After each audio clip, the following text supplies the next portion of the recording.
तर मित्रांनो, नमस्कार सर्वांना. तर आजचा व्हिडिओ बनवण्याचा मुद्दा म्हणजे एकच, की बरेच जण काही माहिती नसताना सुद्धा व्हिडिओ बनवायला लागले ते त्या मुलावर, जो खवड्या डोंगरावरनं ज्याने आत्महत्या केली, त्या डोंगरावरच्या मुलाबद्दल बऱ्याच लोकांनी व्हिडिओ बनवले, ते चुकीचे व्हिडिओ. तर माझं मत एक आहे की तुम्ही चुकीचा व्हिडिओ बनवू नका आणि उगं खोटी अफवा काही पसरवू नका. त्यानं आयफोन घेण्यासाठी उडी मारली, ती काय झालं कसं झालं, आणि उगंच काय तर खोटी अफवा पसरवू नका. तर मित्रांनो, विषय काय झाला त्यांचा, ही त्यांच्या नातेवाईकांनीही सांगितलं आहे की आमच्यावर चुकीच तुम्ही काही व्हिडिओ बनवू नका आणि व्हिडिओ बनवूच नका म्हणून सांगितले. मी सुद्धा व्हिडिओ बनवला आहे, पण मी बनवताना लय विचार करून व्हिडिओ बनवला, की जी काय खरी माहिती आहे तीच सांगितली आहे. आणि आज मी तुम्हाला सांगतो, विषय त्यांचा काय होता माहिती आहे का. त्या मुलाकडं आयफोन ऑलरेडी होताच त्याच्याकडं. आयफोन होता, पण त्या आयफोनचं हप्तं थकत होतं. आणि त्यांचं जे त्या मुलाचा जो वडील होता का नाही, मुरलीधर काका, आपण त्यांना काका म्हणूया. तर आता हे त्या जगात नाहीत. तर काकां ट्रक चालवत होते.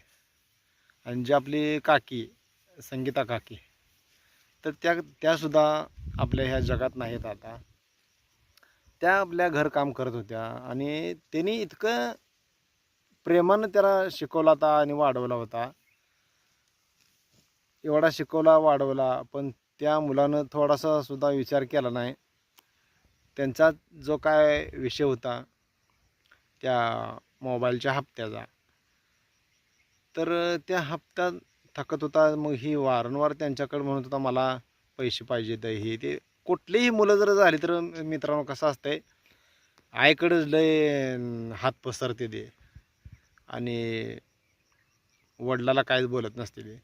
तर मग माझं म्हणणं एकच आहे की त्या कुठल्याही आईबापाने पहिल्यांदा जास्त करून डोक्यावर बसू द्यायची नाही ते मुलं. आता त्याचं वय किती आहे काय आहे बघून त्याला त्या त्या किमतीचा फोन किंवा लॅपटॉप म्हणा किंवा कुठलीही गोष्ट असू द्या, गाडी काय, वय तुमचं 12-13, तुम्हाला आयफोन पाहिजे. साधारणपणे त्याच्याकडं मला वाटतं 12-13 वयात किंवा 6व्या-7व्या वर्षापासून छोटे छोटे फोन येऊन गेलेला आहे असत्याला. आणि मग ह्यानं ती आयफोनची मागणी केली. आयफोन त्यानं घेतलेला आहे. ती आडाने पोरगं नव्हतं, शिकलेलं पोरगं होतं. मग ती फोन घेऊन मग ही असं हप्ता थकत चाललं. ही आपल्या त्या काकाची मग एवढी परिस्थिती नव्हती. ट्रक चालवायचं किती, घर खर्च, अजून इतर काही गोष्टी असतील त्यांच्या. कुठलाही माणूस झाला तर त्याला लय लाख लपडी त्या मागं असते ती.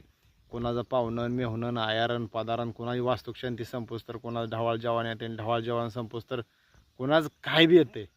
म्हणजे लय माणसाच्या मागं लाख ओला भानगडी असते त्या. तर असं सगळ्याच्याच आयुष्यात असते. त्यांच्यासुद्धा आयुष्यात असं काहीतरी असेल, थोडीफार अडचण असेल. आणि मग ती पोरगं एका निर्णयावर ठामच होऊन बसलं, मला आता सोल्युशन एकच म्हणून. मग हे आपूड गावच्या गाव गोळा झालं तिथलं. तिसगावचे माजी सरपंचसुद्धा होते गायकवाड, त्यांनी पण सांगून दमलं. आणि मग ह्या मोबाईलच्या हप्त्याच्या पायात त्यांचं काय तर घरातमध्ये वादविवाद झाला असेल, किंवा त्या वडिलांनं मुलाला तडाखा दिला असत्याला, देत नाही असं तसं काहीतरी म्हणून विषय झाला असेल.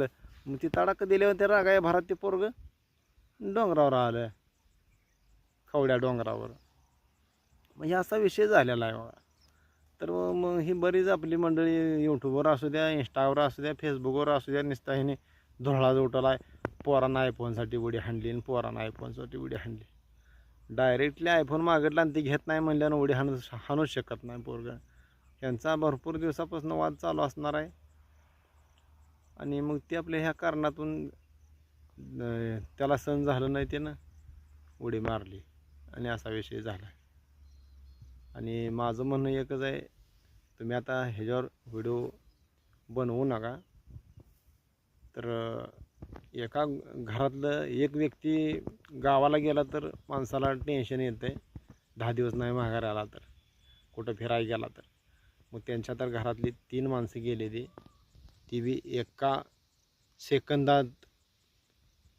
आणि आपण उगं व्हिडिओ बनवत राहतोय 3-3 सेकंदाला. मग त्यांच्या मोहर किती तर व्हिडिओ येत असलेले, कोणाकोणाला त्यांनी तोंड द्यावं. ह्या व्हिडिओच्या माध्यमातून माझं एवढंच सांगणं आहे की आता त्यांच्या घरामध्ये जी मागची जी माणसं आहे ती त्यांचे नातेवाईक, त्यांचे कोण भावकी कोण असेल त्यांच्यातल्या, त्यांना एक वेळ तुम्ही सपोर्ट करा पैशाच्या माध्यमातून हे काय तर. पण उगा असं डुप्लिकेट व्हिडिओ बनवायचं त्यांना त्रास देत बसू नका.